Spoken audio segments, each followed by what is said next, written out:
Marguerite M. Schaffer is the president and managing principal at Schaffer PC, a law firm located in Bernardsville, New Jersey. She specializes in commercial litigation, land use, real estate, and banking law. Ms. Schaffer, who currently serves as chair of the Somerset County Democratic Committee and was elected as a delegate to the 2008, 2012, and 2016 Democratic National Conventions. She is also the vice chairwoman of New Jersey Democratic Party. In 1975, she received her law degree, cum laude, from Seton Hall University and was the editor of its legislative journal. Her bachelor degree of arts in English and philosophy was earned at the University of Dayton in 1970. She holds a teacher certification in secondary English from the state of New Jersey. She received NITA diploma in the art of trial skills in 2015.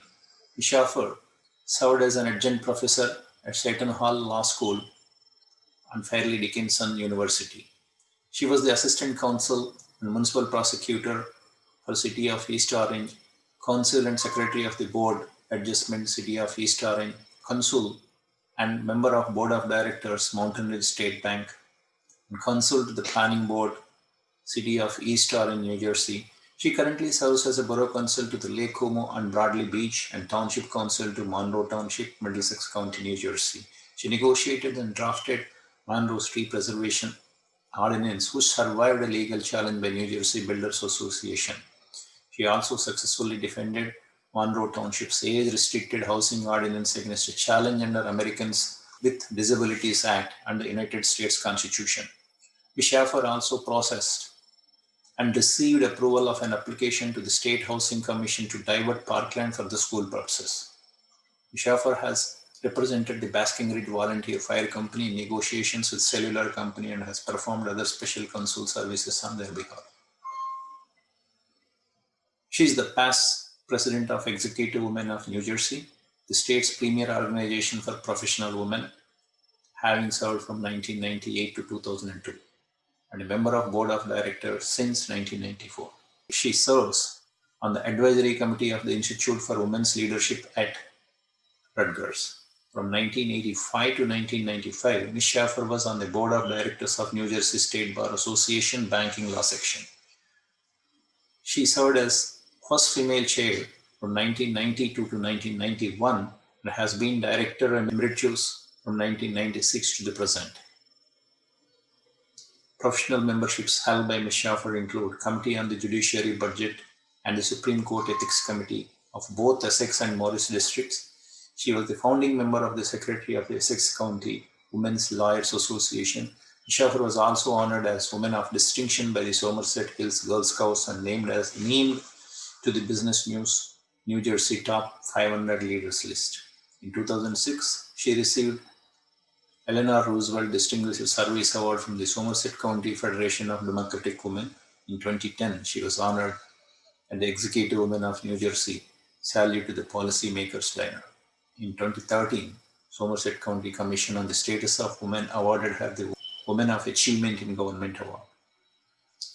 In 2015, she received Barbara Boggs Sigmund Award from the New Jersey Women's Political Caucus.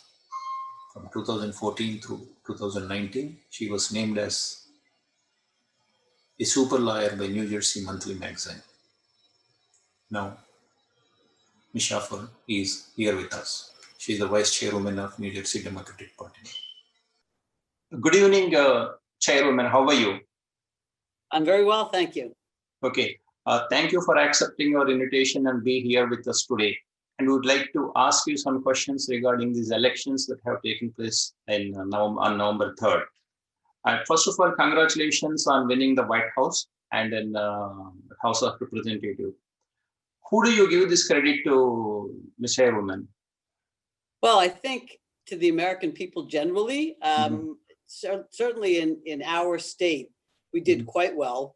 We're a very blue state, but I think the credit goes to the electorate. I mean, there was a very large turnout. I think it was great to have vote by mail in the state of New Jersey.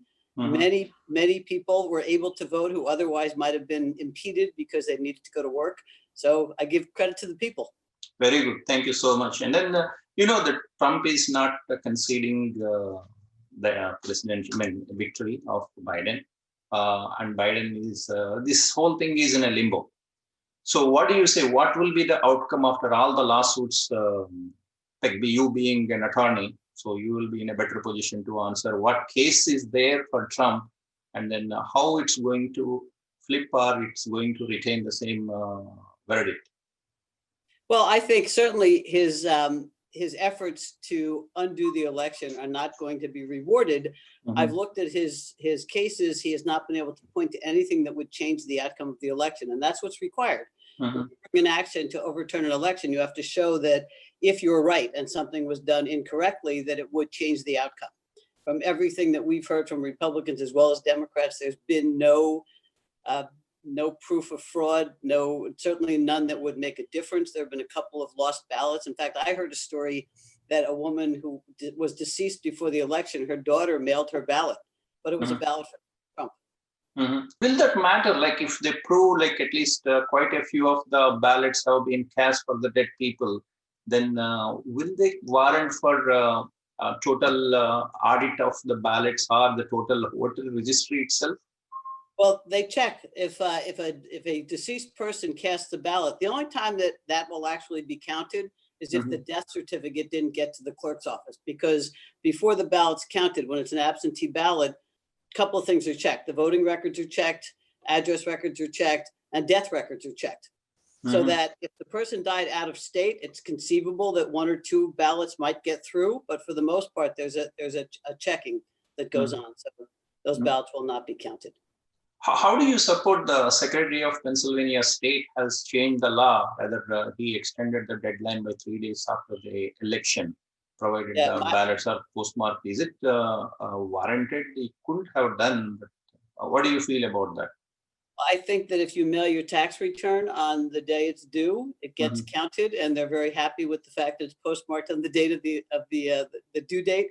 Same thing with vote by mail ballots, because the post office indicated that it was unable to guarantee that ballots would be transmitted within time. It was a good idea. I don't know whether it was the Secretary of State or the legislature, but it's certainly something that in this state we had a window of, I think, 7 days after the election for ballots to be counted, as long as they were postmarked on election day. We're not extending the date. We're simply saying, because the Postal Service takes a while to get to you, if you've mailed your ballot by election day, then it should be counted. Go ahead, please. The object is to count everyone's vote. Everybody who wants to vote should get to vote.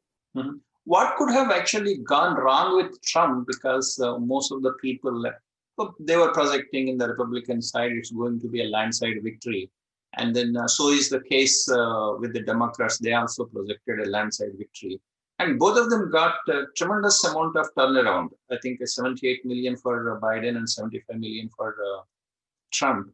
But still, one person has to lose. Trump has lost. What could have gone wrong with Trump, in your opinion? I think a couple of things. I think the pollsters were wrong, because I think people are not as willing to indicate in advance what they're planning on doing. But I think Donald Trump has been imagining his appeal. Remember, he told us at his inauguration that more people than ever showed up, and that simply wasn't true. More people showed up for Barack Obama than showed up for Donald Trump by a landslide. And so I think, he does get big crowds of people who show up because he's a master at marketing. He's when I see him as a con man, actually, and I think he has that mass appeal. But those are just, this is a very large country. There's 9 million people in New Jersey alone. So the fact that he has tens of thousands of people showing up doesn't mean he's going to win by a landslide. By the same token, I think people thought that there would be more discontent with Donald Trump, and it would be likely that more Democrats would come out en masse and support him. Now, Biden did win by 5 million votes. So certainly it was a landslide among the people, but not as large as we thought. So I think it's just a question of, you can't predict. I also think one of your questions, you're going to get to it, is that Donald Trump did a good job convincing people that if Biden came in, terrible things might happen. like socialism. Okay, I'll I'll come to that question later. If you identify some specific reasons, like maybe COVID, fine economy, or something, which made the whole thing turn around in favor of Biden, which one do you find? Like, do you say is it COVID, the handling of Trump made Biden favored? I think that was a very large part of it. Certainly the economy tanking, COVID being mishandled completely by the government, by Donald Trump's administration, by his poo-pooing it, and then ultimately him getting it himself. I think that that all came back to haunt him. I think also people, you know, his bullying of other countries, his breaking of climate accords. He's done a lot of things that finally energized the masses. People who didn't come out and vote in 2016 because they didn't like Hillary came out in 2020 because they decided that once nobody believed that Donald Trump could win in the first instance. And then when he did win, people who didn't vote last time decided it was really time to step up. I think that's true of a lot of the minority communities. I think that's true of I mean, at least in my experience, South Asians came out to vote in larger numbers. Hispanics came out to vote in larger numbers. People of color came out to vote in larger numbers. So, and I think it's because we finally saw through him and were terrified that he was going to try to make this into an autocracy. How much this mail-in ballot has helped Democrats and Biden campaign, Chairwoman? A lot, because Democrats, not the Republicans don't work for a living, but more working class people are Democrats.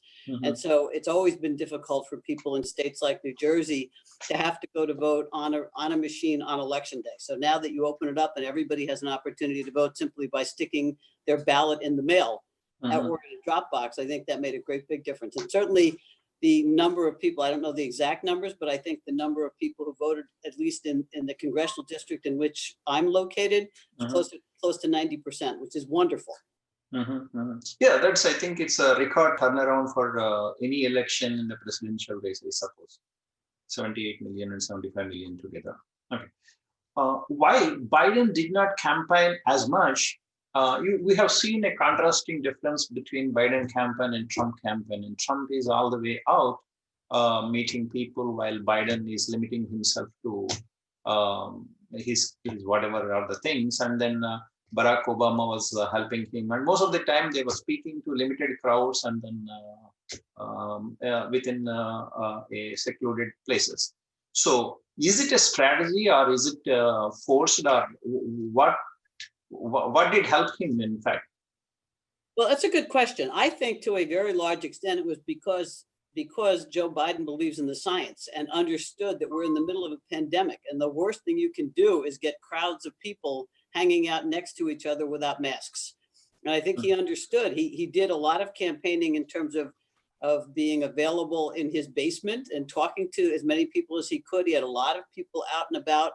You know, people were working in our county, a lot of phone banking, a lot of text messaging, but he understood that this is not a time to endanger people. And the proof of the pudding is many of the people who have been around Donald Trump are no longer with us, or they have COVID, or they've had COVID. And Biden hasn't had that problem because he is honoring the science and following Dr. Fauci's suggestions. Oh yeah, whereas Trump wanted to fire Fauci even in the last, I think last 1 week he said so. Okay. Coming back to the CARES Act, like 1.8 billion was still pending between President Trump and then Nancy Pelosi. And then there was an interview on CNN, which is almost the mouthpiece of the Democratic Party, which says that, okay, when Wolf Blitzer was interviewing Nancy, he said, okay, why don't you agree 1.8 billion is not a small amount. Leave your things alone, at least first let the 1.8 billion come. I'm sorry, 1.8 trillion come, with, because anyway you have House and presidency, you can settle the other things later. He was not willing. She was not willing. So tell us about how Nancy is going to run the House. I don't know how Nancy's going to run the House. Nancy's going to run that. but I do think that, you know, she's been a very strong leader. People have relied upon her. Everybody I know, you know, all of the congressional people with whom I speak say wonderful things about her leadership. I think she understands that we need a major package from Washington in order to be able to do what the states need to do. So So, I don't know how she's going to run it. She's not going to be any different than she's been. And I think, yeah, today, if you say today, if I were Nancy, I would call President, okay, give me 1.8 billion. Anyway, after January 20th, I will see whatever I want. At least two people, I'm sorry, in 2 months, people may get benefited. So that's I what think, my take or CNN's take from that. well, it's an interesting position, but I think that she thinks, and I know I've heard that from Joe Biden as well, we're going to lose another couple 100,000 people if we wait until January to do what needs to be done. So I think, there's an argument to be made that perhaps she should take whatever she can get so we have some relief. Exactly. But I think she understands that it's more important to get the relief that people need, because we can't simply sit still and wait for January 21st to happen. Let's come to Democratic Party. We hear a lot of things, like we being the first generation immigrants, we respect certain principles back in our country, and we came all the way here. Some of the principles, like we generally, most of us, I think, immigrants do not like communism. No, at least from India. Okay, socialism. We feel that they have deceived us. Socialists have deceived us, and in fact, in India, in 1970, there was an called emergency, like the head of the state became the autocrat. Okay, and then she forcibly changed the preamble of our constitution from it's a republic to a socialistic republic. Okay, so that is the story back then, and most of the people didn't like that. Now we hear a lot of things about Democratic Party, like it's moving from whatever it is to socialist and left and far left. How much truth is there in general in America as well as in New Jersey? Almost none. Here's what I think about that. Donald Trump wanted to change from a democracy to a strongman dictatorship. The Democrats are not socialists. Well, we have a democracy with a strong social network. We have Social Security, we have Medicare, we have Medicaid. We have what we need to take care of people who need to be taken care of. But we are not going to change from a democracy. Joe Biden is not AOC. Joe Biden is not Elizabeth Warren. Joe Biden and Kamala Harris are both centrist Democrats who believe firmly in democracy and the soul of democracy. But we've never been a straight line democracy, in the sense that we've always had social outreach programs. So, and we'll continue. Yeah, every party has. In fact, there should be a limited social welfare and social outreach. Okay, go ahead, please. Sorry for interrupting. That's it. That's okay. You're allowed to interrupt. No, I think that, the party is not anywhere near as far left as Donald Trump was trying to have people believe, because that really was what he campaigned on. He campaigned on the fear that I know that happened with Venezuelans in this country and Colombians in this country. They believed that America was on the brink of turning into one of their countries, and that simply isn't going to happen under Joe Biden, and not likely to happen in any of our lifetimes.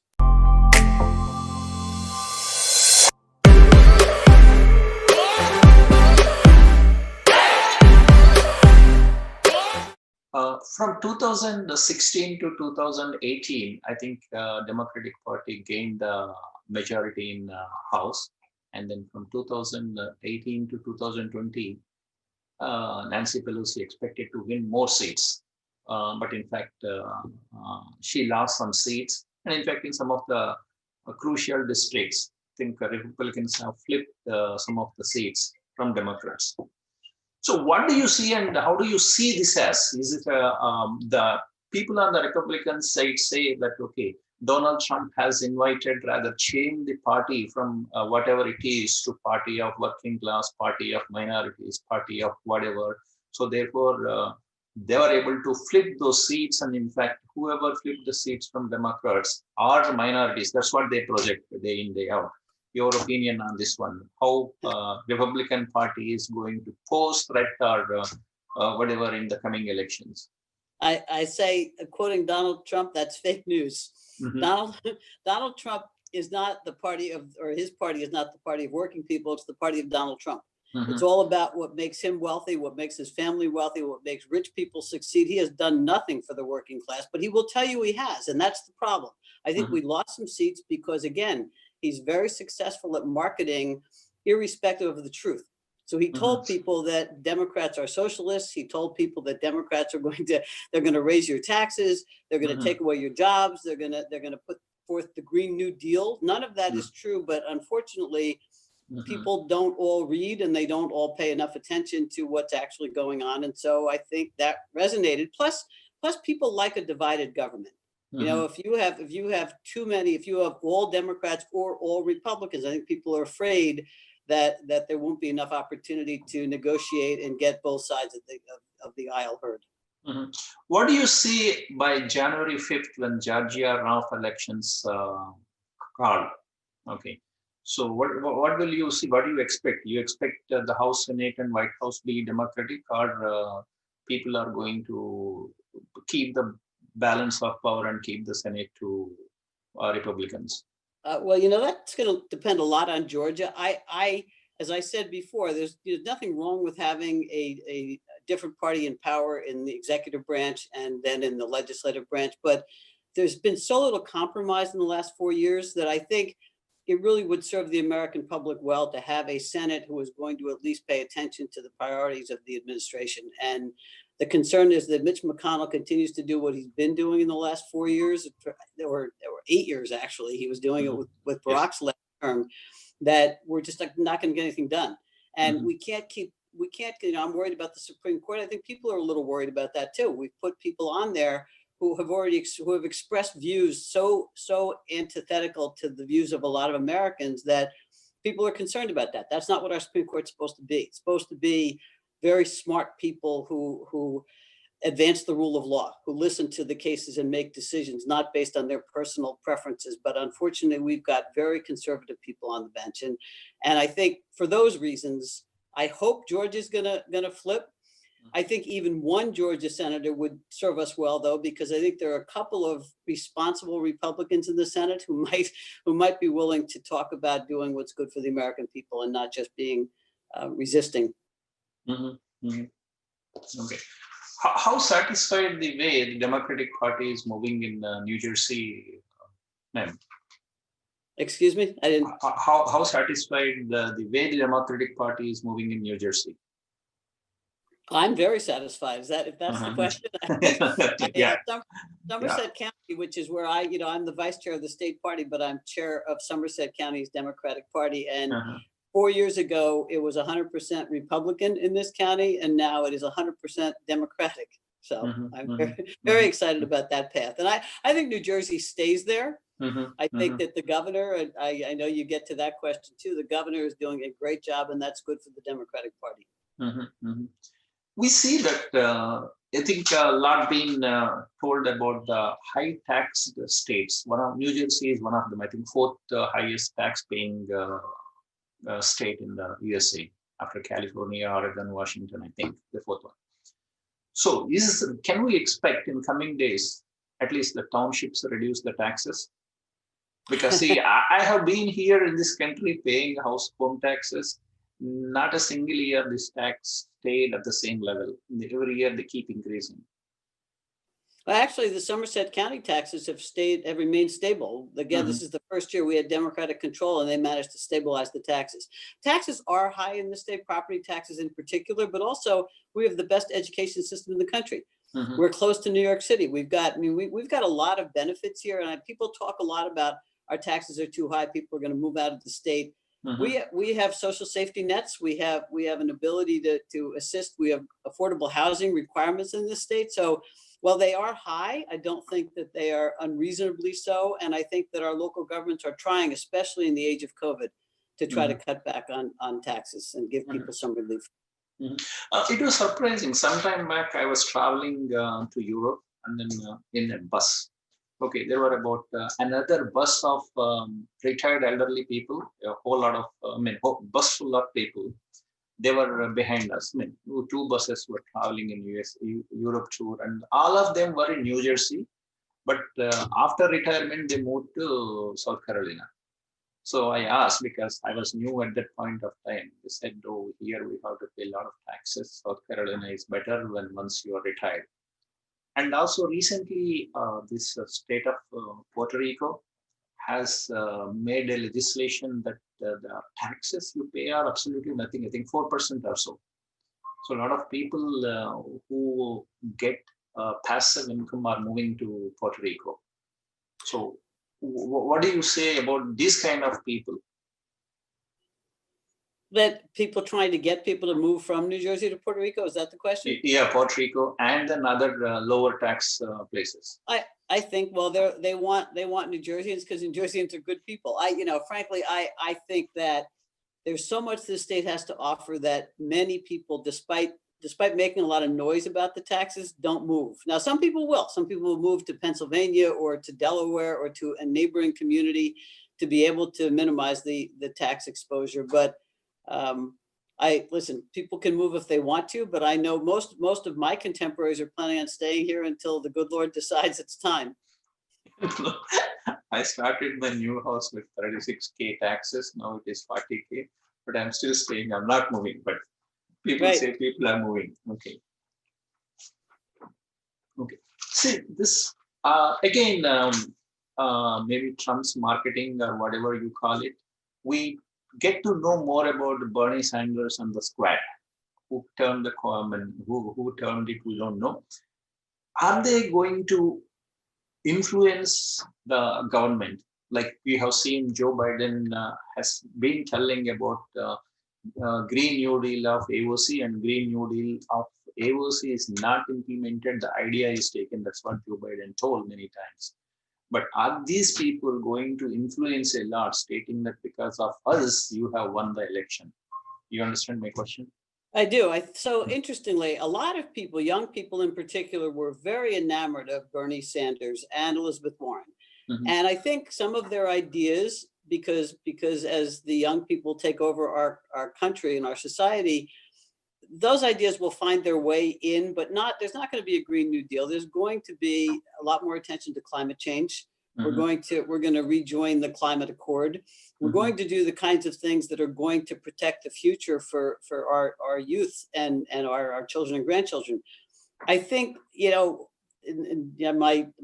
young people will probably take this the wrong way, but a lot of idealistic 19-year-olds and 20-somethings change their mind once they start working for a living and have to pay the bills. So I think some of what they want to happen really can't happen overnight and shouldn't happen overnight. But will we be open to ideas? We certainly have to work on figuring out ways to sustain our economy. We have to create new jobs. We have to create better energy sources. So all those things will be focused on by the Biden administration, but it's certainly not going to change overnight. It's going to change as people want it to change.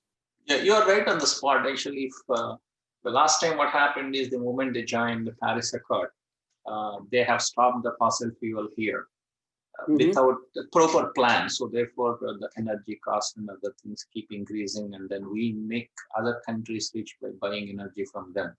So do you think that Biden's plan will be different? He will join Paris Accord, but other countries have a pass for until some time. Do America will also have some time until it finds its other kinds of fuels, energy? Or does it shut down the fracking, as it says, and then other coal mines, like whatever were opened by Donald Trump? Well, I think Hillary Clinton learned that lesson the hard way. I mean, you can't just say we're going to do away with the coal mines. We're going to put a bunch of people out of business, and we still need that level of energy and those jobs. But over time, if there are alternative fuels that can also provide jobs for people who will be displaced when we replace coal, that we need to work on that. But again, it's not going to happen overnight. Mm-hmm, mm-hmm. Okay, that's actually nice. If it's not going to happen overnight, it's good for the country. But like India and China, they have got passed until 2030, it looks, as per Paris Accord is concerned. Okay. In your opinion, okay, what should be the priorities of Biden at home or outside home? To rebuild our alliances and rebuild the reputation of America around the world, which has been tarnished almost irretrievably because our best friends under the Donald Trump administration are strongmen like Kim Jong-un and Putin. Obviously, his first priority has to be to get us back to some sense of normalcy, to figure out a way to address COVID and to work on perfecting the idea or getting a vaccine to market, get it approved, get it to market. So, that's number one. And then of course the economy has to follow right behind. But I think generally he said he's running to restore the soul of democracy. I think that democracy has been tarnished by Trump. What do you think about the Middle East peace deals that were done by Donald Trump in the last few months of his presidency? And then will Biden continue those more countries coming to deal with Israel? Of course he will. And Joe Biden is a friend of Israel. Joe Biden's a friend of the Middle East. He's got a lot of experience around the world. He's respected around the world. I give Donald Trump credit for these Middle East alliances, but many of them were already formed, and he announced them. It wasn't a big surprise that some of these countries had opened up trade relations with other Middle Eastern countries. It had already been going on, but that's a good thing, and Joe Biden will continue that trend. Whatever I understand from little I understand from Donald Trump's Middle East policy is that he's trying to alienate Iran from all other countries so that Iran will come to terms. Probably that's what I understand. So what will be the policy towards Iran when Biden comes, ma'am? I think you have to ask Joe Biden. I think he certainly is going to enforce. The most recent news is that the nuclear arms race is well, whether it's a race or not at this juncture, but they're beefing up their stockpile, and that's not a good thing. I think that Biden will make sure that whoever he engages as the foreign relations people in his administration will take a close look at that, and I think get back into back to enforcing the restrictions and probably get back into the deal that was struck with Iran that tells them they have to minimize their nuclear war chest. About this COVID and vaccine, everything is going fine, and then people are happy that at least two companies have announced that the vaccination is around the corner. And then suddenly, okay, anyway, Trump campaign still is trying to, including Ivanka, trying to own whatever is the research done by those companies. Okay, because of my father, everything is coming so fast. Leaving that alone, did you hear the comment of Governor of New York, and do you support that? Governor Cuomo says, and I think it's because of his animus toward the Trump administration, that he's not going to be so fast to push the vaccine in his state because he doesn't trust it. There is concern. So far, the announcements, they're great announcements. We're all tired of being sequestered and being careful about our social behavior. But I think we don't want it to happen overnight. It can't happen overnight. I wish it could. But these companies have made the announcement. It's not the FDA making the announcement. It's not. They haven't gotten approval yet. So right now it's very exciting, and let's hope that they actually come to fruition. But I understand what Governor Cuomo is saying. I'm quite sure that if the Biden administration gets in and Dr. Fauci or someone similarly situated with the right credentials, as opposed to that guy Atlas, says that this is a good vaccine, that Cuomo will rescind that sentiment. Nice for the news companies like us, these kind of comments, but they will not help anybody. Okay. Any final remarks to our people of New Jersey in general? Okay, I just wanted to ask you about what will be your plan for 2021 elections. Are you going to retain governorship, or it's going to go to Republicans again in the last two times? I don't. Right now, Phil Murphy has a 70% plus approval rating. I think he's going to do quite well. But I think one of the questions that in terms of looking forward to 2020 and my parting comments are, I've come across in the last 6 months to a couple of years, I guess, of many talented South Asians who have run for office, some successfully. In my county, for example, the mayor of Montgomery, South Asian, Rupanda Mehta, ran this year to be a Senate and almost won, but it just, you have to do it more than once. Unfortunately, most of us do. It's the third time is a charm. But I would encourage the members of the South Asian community to reach out. I think there's a sense that if you're not part of the entrenched Democratic power system, that you don't have an opportunity. Well, that's not true in the Democratic Party I'm the head of in this county, and it's not true of the Democratic Party in the state as I see it. We're encouraging us through organizations like Emerge, encouraging young women to run, to learn how to run and how to raise money and how to get elected. So I think the Democratic Party is going to break tradition, and we're going to have a second term governor. Okay. Thank you so much, and thanks for your time, Ms. Chairwoman. And then I wish you all the good luck in the next coming elections, 2021 Great. elections Thank you very in New much Jersey. for the opportunity. Thank you. Thank you.